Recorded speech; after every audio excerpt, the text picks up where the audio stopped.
Jom. Gila adik ni. Kau pegang ni, kau ni. Biar tolong budak ni. Itu. Tak pilih lagi tu.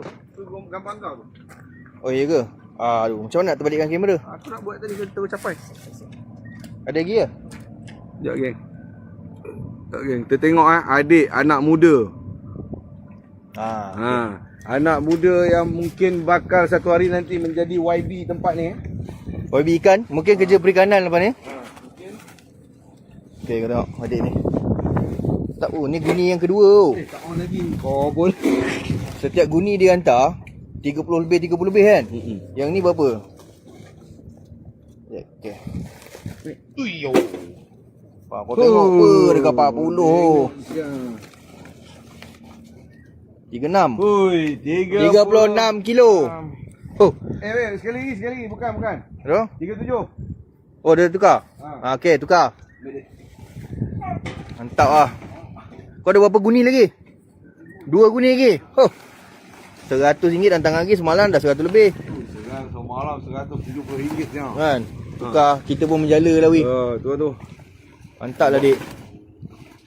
Ikan tu nanti dilupus ke? Ikan ni dilupuskan secara mantap. Ni ada lagi geng. Sabar, mari.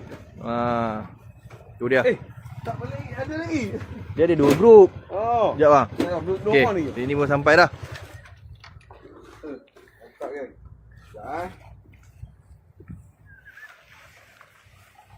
Parawi, ya. Sekejap. Ya tahu. Habis dah. Okey dik, ini trip yang keberapa dik? Trip kelima untuk hari ni ya. Lebih kurang satu trip berapa kilo? Tadi? 30-40. 30-40. Nah kau. Kau bayangkan. Angkat dek. Ya. Angkat dek. Tu kena angkat sendiri eh. Oh, dia dah. Dia angkat dia buat. 25. Alamak, lori sampai dah. Jalan.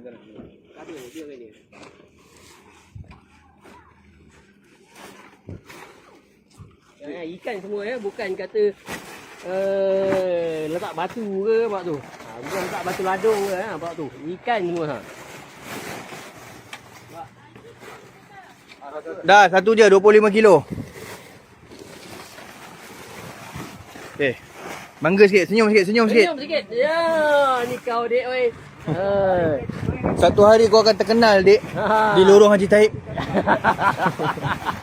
Mungkin sebelum ni kau pernah terkenal dengan tarik patin kat sini. Lepas ni kau terkenal dengan ikan bandaraya dik. Menjala ikan